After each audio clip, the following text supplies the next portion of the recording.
putting a soundtrack on. Kia ora team, my name's Ben. Now let's talk why we test for troponin levels in the blood to see if someone is having a myocardial infarction. So troponin is part of our cardiac muscle, and when that muscle dies, that troponin gets released into the blood so we can tell if there's been death of heart tissue. Okay, let's look at the sliding filament theory of how a muscle contracts so we can find out what troponin actually is. So first off, we need actin and myosin. So actin, here is our actin. Actin is a long, thin filament, and myosin is a short, stocky filament. And this is a story of two young lovers. So young lovers, what they want to do is they want to hold hands and bind to each other's binding sites. So the myosin heads bind to the actin binding sites, and then myosin pulls actin, and that's a muscle contraction. Beautiful. So if this happens all the time, then a muscle is always going to be contracted. So what we have to do is to separate them so a muscle can relax. So how we do this is we get the mum. Let's go, Ollie. So this is the mum, and mum, get in there, yep. And the mum is, we're not even on the camera.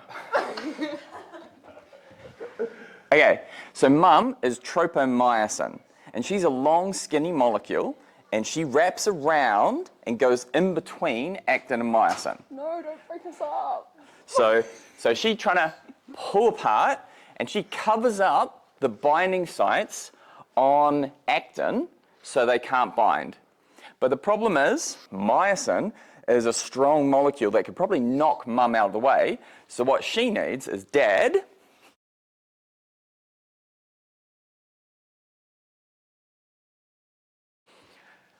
So get in there. Dad is troponin. Can we see you? There we go.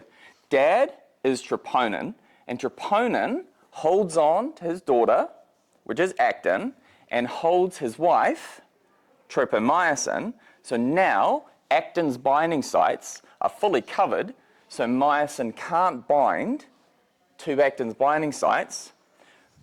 So now the muscle is completely relaxed. But we're going to want the muscle to contract, so what we need is the drunk uncle who lives in the garage. It's your time to shine.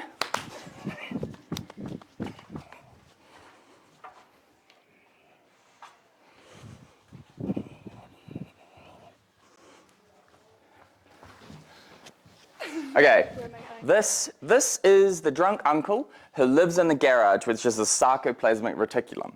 And the drunk uncle signals the start of a muscle contraction by binding to troponin, who is the dad, and convincing the dad it's a good idea to go to the garage and have some beers.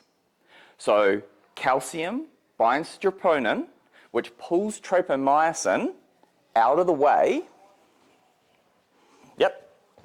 of the binding sites on actin, and so actin and myosin contract. All right, so now if calcium leaves the cell, then the dad, who was troponin, remembers his job and pulls the mum, who was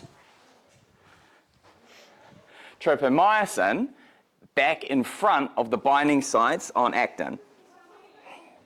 So now actin and myosin can no longer bind and the muscle is relaxed. So that is why troponin, which was this character right here, if the muscle cell dies, troponin gets released into the blood, and we can see elevated blood troponin levels. All right, team? Gold. Happy studying. Happy studying. I don't know, I think we might have been too close, so we're all too squashed. Did you? Let me do it. I can't see my head half the time. Well, because that's a tragedy. Because you're